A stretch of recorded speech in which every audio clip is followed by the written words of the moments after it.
Hello, my Bill 5000 Nation. How's everyone doing today? Hopefully, everyone's having a great day. If not, I hope it gets better from here. We are back with another MrBallen video. This one is titled Words, the Russian Death March. I'm excited to get in today's video. Hopefully, you guys are excited as I am. And if you are, please go ahead, turn them lifestyle low. Put on something comfy, cup up with something special. Let's get saddened. It's probably going to be something sad. It's always sad. Today's story is about an event that was so horrifying, the one person who survived. Let's get horrified. He said it. We're changing it. It's going to be horrifying. Let's get horrified. Did couldn't speak when she finally stumbled, bloody and terrified, out of the forest. But before we get into today's story, if you're a fan of the strange, dark, and mysterious delivered in story format, then you've come to the right channel, because that's all we do, and we upload 3, 4, even 5 times every week. So if that's of interest to you, please send the like button on a blind date with Karen to a restaurant that has less than perfect service and no manager on duty. Also, please subscribe to this channel and turn on all notifications so you don't miss any of our weekly uploads. All right, let's get into today's story. I never knew MrBallen made a Karen joke. God dang it. By 1993, Ludmila Korovina, who was a 41-year-old Russian hiking instructor, came under fairly intense criticism from her colleagues for being too survivalist with her students. They thought she was a little bit too aggressive with how she pushed her students, putting them in unnecessarily risky situations out in the wild where they weren't really ready for it, and at any point she might push them too far and wind up getting someone killed. Her students, however, absolutely adored her. They said on the mountains she was fearless and in tune with nature, and they felt very safe around her. And then at camp, she was very motherly and tender and always took the time to make sure all of her students were taken care of well before she was. Former students have said the mentorship they received from Ludmila went well beyond just hiking instruction. They said she taught a mindset that they carried with them into adulthood, and they pointed to as one of the main reasons they were successful later in life. In the summer of 1993, Ludmila was scheduled to lead an expedition up to the Hamar Daban Ridge, which is in eastern Siberia, and it's one of the oldest mountains on the planet. With her on this expedition would be 6 fairly experienced hiking students that ranged in ages from 15 to 24 years old. One of those 6 students was a 23-year-old young man named Sasha,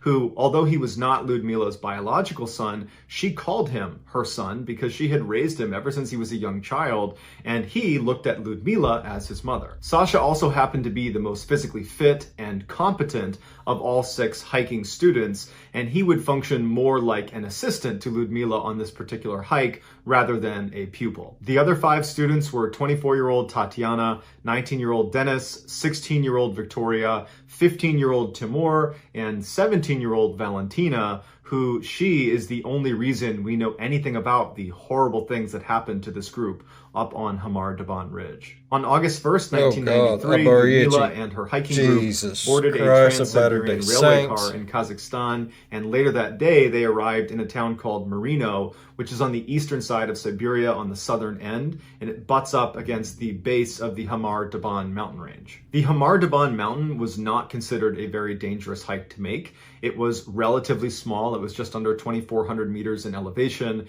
and in the summertime, you'd have scores of recreational hikers all over this mountain range. Plus, the weather forecast for Ludmila and her group's multi-day hike in that mountain range was going to be incredibly favorable. It was going to be warm, clear, nice summer weather. Ludmila had charted a course that began just outside of the town of Marino, which is the town they were staying in that first night. They were going to start next to Lake Baikal, which is the deepest lake in Russia. From the lake, they were going to move north and inland over this stretch that was totally barren. There was no trees, it was just rocks and grass, before ultimately reaching the Hamar Daban Ridge, which was their destination. And at that point, there would be shelter and firewood, and they could take a break before ultimately descending. And so in total, from the lake all the way to Hamar Daban Ridge was approximately 50 miles. Ludmila's group would not be the only group making this particular movement towards Hamar Daban Ridge.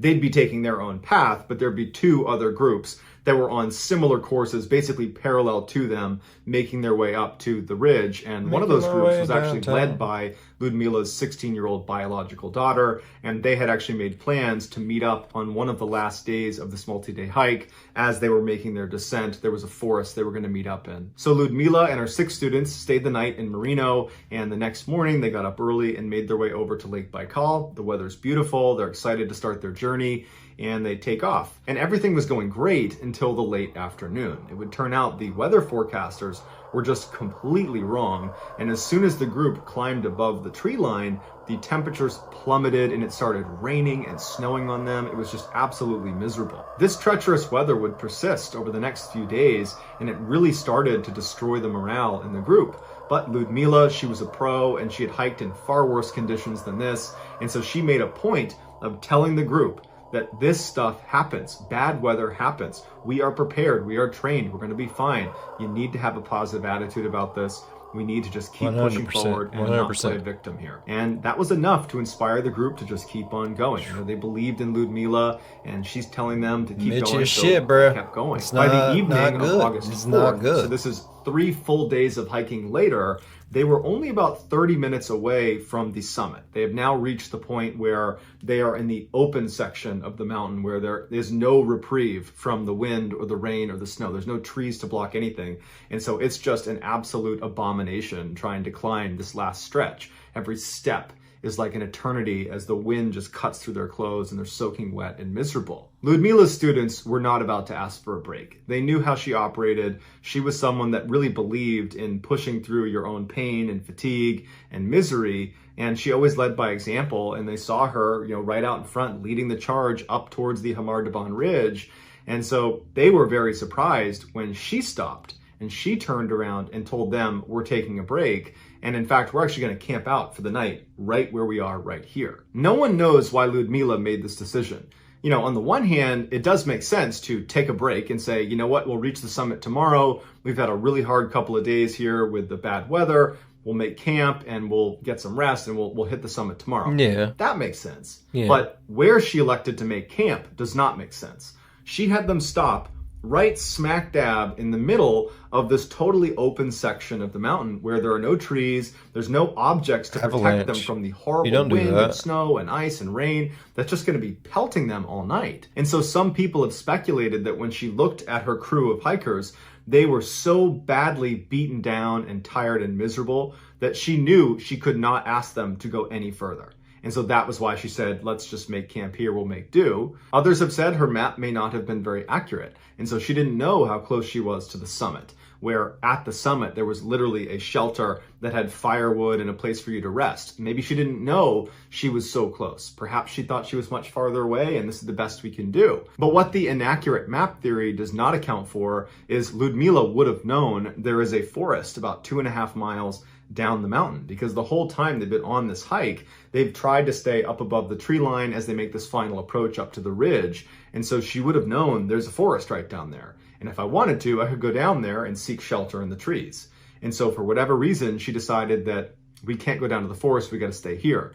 And so perhaps that lends more credibility to the idea that the group was far more beaten down than maybe we even realize. And she thought they can't make the 2.5 mile journey. We're going to have to just make camp here and make do. But regardless of her reasoning, they did make camp right in the middle of this open section. They set up 2 wet, crappy tents, and they used their little kerosene stoves to make a tiny meal, and then they all crammed inside of these 2 tents and huddled as the wind howled outside. That night, the storm got much worse. The wind picked up, and again, they're totally exposed on this open section of the mountain, and so they're just getting destroyed by this wind. And at about 2 a.m., the wind actually broke the ropes that were holding the tents down, and they had to go outside and retie them, and they were able to do that. And then a couple hours later, at about 4 a.m., the wind actually lifted up the section of the tent that was facing where the wind was blowing, and it pulled the tent up in such a way that water rushed into the tent and soaked their sleeping bags. And they were able to go outside and they put the stakes back down in the ground, but you know, they were sleeping in wet sleeping bags in the middle of this mountain in the middle of a storm. So this is getting quite dangerous at this point. But they were able to eventually fall asleep, and at about 10 a.m. the next morning, Ludmila gets up and looks outside, and she can see that everything is frozen, that it's snowed and the temperatures have dropped again, and everything is just snow and ice. And she knows that, we're actually reaching very dangerous hypothermia territory. And if we don't warm up soon, this could be life-threatening. And so she woke everybody up and she said, we need to go down into that forest and we need to start a fire as soon as possible. And so everybody said, all right, they got up, they started packing up their things, rolled up their tents, and they began walking down the mountain in line. Although this was not intended, when Ludmila had said, we will reach the summit tomorrow, that had delayed their schedule. And it meant they were not going to be able to meet up with her daughter the next day. But now in the morning, when they're deciding basically to abandon the summit and turn around and head down again, they were now back on schedule to meet up with her daughter down in the forest. However, her daughter said she was at the rendezvous point in the forest, and Ludmila and the 6 other hikers never showed. 4 days later, on August 9th, a group of Ukrainian kayakers were making their way down this river in southern Siberia, and they were passing by the Hamar Daban mountain range. And so as they're kind of slowly moving their way down, it's this beautiful morning, and they're looking up at the mountains all around them, the leader of this group happens to see something move on his left side. There's a forest right up against the left side of this river, and he turns his head and he has to do a double take because there is this girl who's standing there at the edge of the forest looking out at them totally expressionless, and she's covered in blood, and she's not doing anything, she's just standing there. And at first, he actually thought, we need to leave. His first thought was, we need to just get away from this person. There's something wrong with this person. But very quickly, the group realized, we cannot abandon this girl. This is a young girl who should not be out here. I don't know what she's doing out here. And so they turned around and they went on shore and they yelled to her. They said, are you okay? And she just stood there, not reacting. Okay? They tried a couple more times to say, hey, we're not going to hurt you. We just want to know what's going on. That's a creepy little bitch right there. She didn't say a word. She just stood there in shock. She looked very scared. They finally got up right next to her and they asked her, what are you so scared of? Where are you coming from? And they just could not get her to speak. But they're up close looking at her and, she's got blood all over her. She looks dirty. She looks like she might be sick. And so they decide that, this girl needs help, and they had blankets. And so they threw blankets over her. They put her in one of the kayaks and they brought her back to town. Once in town, the Ukrainian kayakers went and got authorities and said, hey, we found this girl. She was covered in blood walking out of the forest. We have no idea what's going on with her. And so authorities came over to speak to her. And although she barely spoke, she would finally say that she was 17 years old. Her name was Valentina Yotachenko, and that she had been a part of a 7-person hiking group up along the Hamar Daban ridge. And then she paused and they said, well, where's your hiking group? How did you get separated? This is what she told them. Back on the morning of August 5th, this would have been the morning after that terrible night's sleep on the mountain, the tent ropes are breaking and their sleeping bags are getting soaking wet. Well, Valentina wakes up and she looks outside of the tent and she sees Ludmila, and she's standing there with her hands on her hips and she's looking around. She looks very concerned. Valentina goes out there and Ludmila turns to her and says, we need to leave. We need to go down to the forest and we need to make a fire. Can you help me wake everybody up and start having them pack up their stuff so we can get moving? So Valentina goes in, she starts waking people up, and everybody very quickly packs up the tent, packs up their things, and they're in a line and they start walking. Ooh, real photo. They had only made it about 10 meters into their descent when Sasha, the 23-year-old young man that Ludmila considered her son, he just suddenly falls. And the other hikers, Valentina included, run over and they help get him up again, and he looks kind of shaken. He takes a couple more steps and he falls again. And this time, when Valentina goes over to try to help him up with the others, they see his eyes are wide and he looks like he's really terrified, and then blood starts rushing out of his nose and his ears and his mouth, and then he just suddenly dies. And Ludmila runs over and she grabs him and she's panicking and she's trying to feel for a pulse and she's checking for his heart, and then she screams out in pain and anguish and she yells, he's dead. The other hikers can't believe this is happening. They can't even process that someone, any of them, had died, let alone it be Sasha, the most physically fit and healthy one of all of them, including up until a few minutes ago. He wasn't showing any signs or symptoms that something was wrong. He was perfectly fine. What's going on? Ludmila was in shock. She's on the ground and she's holding on to Sasha, and she's telling the group that she's not going anywhere. She's staying with Sasha. And Valentina would say the group is just falling apart at this point. You have some of them that are crying, others who are just standing there looking around like, what's happening to us right now? And at some point, Ludmila collects herself and she says to the group, go down to the forest. Go down to the forest and start a fire. And Valentina said they didn't want to leave her and they were pleading with her to let them stay. And she said, no, go down to the forest and start a fire. And finally, Valentina said the group would. They'd get together and they'd turn around, and not really knowing what was going to happen next, they just begin walking down this mountain, and they only get a few steps before they hear Ludmila yell out to come back. She's saying, "I can't move." And they turn around, and Valentina was towards the front of the returning group as they're going back up the mountain back to Ludmila. And she's now bleeding out of her nose and her ears and her mouth. And she's heaving like something's going on inside of her. And then all of a sudden she keels over on top of Sasha and she dies right in front of them. What the fuck? And Are they poisoned? Now the group is in hysterics, and Valentina's in the front and she can't see anybody else. And then she turns around and she can't believe what she's seeing to her side. Now everybody else is bleeding from their nose and their ears and their mouth, and some of them are frothing from the mouth. Valentina reached for her mouth and her ears and her nose to look for blood, and there wasn't any. And then she turned and she saw 16-year-old Victoria and 24-year-old Tatiana suddenly fall to the ground, just like Sasha had, except they weren't just laying there. They began rolling around Radiation and poisoning? ripping their clothes off and clutching at their throats, and they're frothing at the mouth. And so Valentina reaches down to try to help Victoria, the 16-year-old, and Victoria bites her on the hand, and she pulls her hand back, and then Victoria curls into a ball and then goes still. And then Tatiana begins hitting her head on a rock over and over and over again until she goes still. At this point, Valentina is in pure survival mode. And so she looks at the other two, which was 15-year-old Timur and 19-year-old Dennis. Everybody else is down on the ground at this point. And she sees Dennis is moving behind a rock, and he looks like he's not acting as erratic as everybody else. And so she starts making her way over to Dennis to see if he's going to be okay. And on the way, she sees 15-year-old Timur fall to the ground, and he's suddenly lying there still.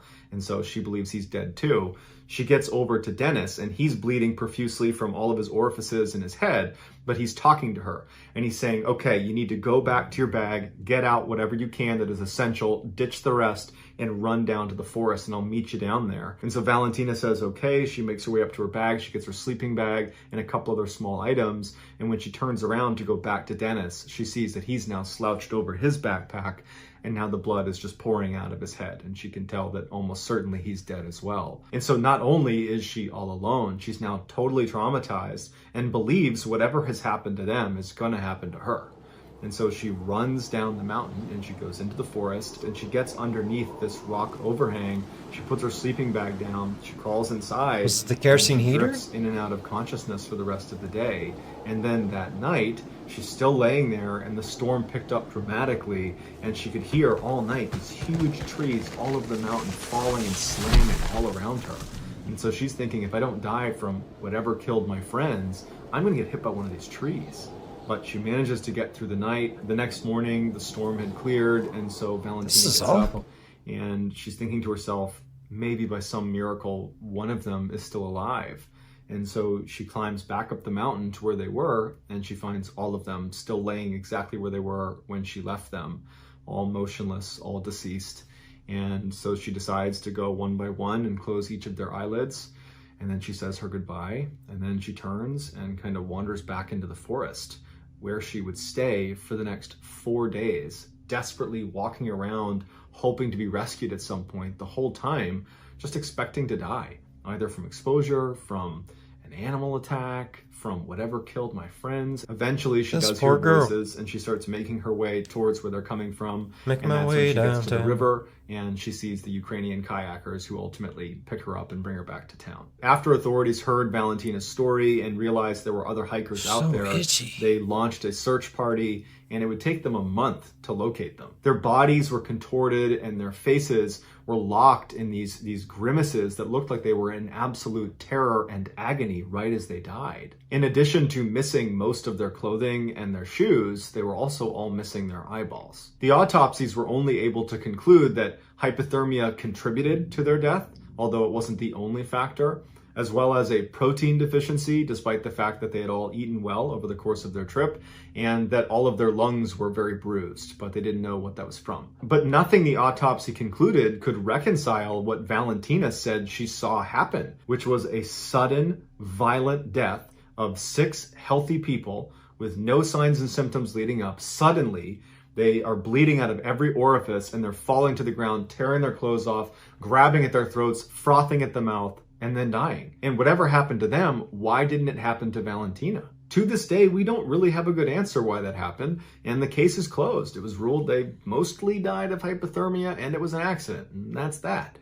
But this isn't the first time something like this has happened in Russia. In 1959, 9 very experienced Russian hikers set off on a 16-day expedition into the Ural Mountains in the Soviet Union, and about 10 days into their hike, they reached a part where they needed to crest over this mountain before some bad weather rolled in. And they started moving up this mountain, which would be renamed the Dyatlov Pass after the leader of this group. His name is Dyatlov. They started making their way up the Dyatlov Pass, and they were going too slowly, and the weather was coming in too quickly. And so they had to make a critical decision. Stay put, but be in this totally exposed, open mountain face, much like the Hamar Daban situation where they were up on that open mountain face. Either hunker down there and get ruined by weather, and the weather was a lot worse for the Dyatlov Pass group. It was, sub-zero temperatures and just snowing ruthlessly. Or they could go down and give up ground and go down to the forest at the base of this mountain where you'd be sheltered from the storm with some trees. And so these hikers, who might be a little bit overconfident in their ability, decide to stick it out right on this mountain face. And over the course of that night, at some point, they cut open their tent with a knife from the inside and ran out into sub-zero temperatures, most of them not wearing shoes, not wearing jackets, not wearing pants. They're basically in underwear. And they calmly walked down the mountain, all the way down to the forest. And once they got down there, 2 of them tried to desperately climb this big tree where there wasn't any low-hanging branches. And so they couldn't climb up it. We don't know what they were trying to climb up it for, but they ended up building this little tiny fire that could not have provided very much warmth at all. And they were found deceased lying around this fire. The 7 other hikers were found in 2 different areas. One that appeared to go down to that tree where those 2 were, but then doubled back and tried to get up to the campsite, but didn't make it and fell to the ground and died there. The other group was not found for a couple of weeks later. They were found at the mouth of this river. They were inside of this den, and they were wearing the clothes of the other hikers that were deceased. And the clothes they had on had traces of radiation on them. And the ones that were in the den had these devastating chest and skull injuries, and one of them was missing their eyeballs. And the official statement by the Soviet Union was they died from an unknown compelling force, which is a really mysterious way to describe how someone might die. This case was actually reinvestigated in 2020, and the new cause of death is death by avalanche. Except loads of people disagree with that. In fact, experts have gone out to where this happened, and they say not only was there no avalanche, there's never been an avalanche in this area. There's literally never been one. So what do you think? Is there a connection between Hamar Daban and the Dyatlov Pass incident? Is there a cover-up in both cases where something far more sinister has happened to both groups that we don't know about? Or are they unrelated, and these are just both examples of Mother Nature being far more powerful than we even realize? So that's going to do it, guys. Bro, I'm going to go ahead and tell you, it's the motherfucking government, homie. Get your foil hats out, bro. It's the motherfucking government. Man, they're probably either out there testing shit, and they got in a field of radiation that just hasn't, dissipated yet. Dissipated yet. Just like maybe there's experimenting with something, boom, it goes off. And, everything's supposed to be fine, but there was a fuck up, and, a couple years later, it's still pretty strong. These motherfuckers go out there, normally don't mess with people for too long, but they actually stayed out there. I'm sure they probably melted the snow for water, which could have had that in it. I'm just saying, it does start to sound a lot like radiation poisoning.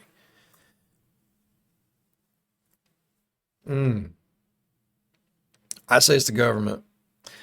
Tell me what you all think in the comments down below.